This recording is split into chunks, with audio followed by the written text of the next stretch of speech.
Air Pagine.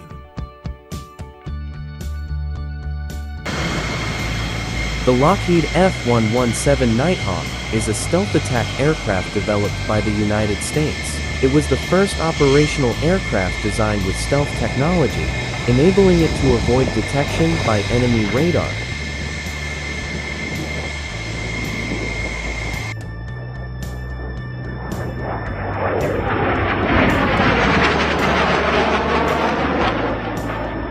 Although often referred to as a fighter, its primary role was precision strikes on high-value targets in heavily defended areas. The F-117, with its distinctive angular shape and nighttime operational capability, entered service in 1983 and was retired in 2008.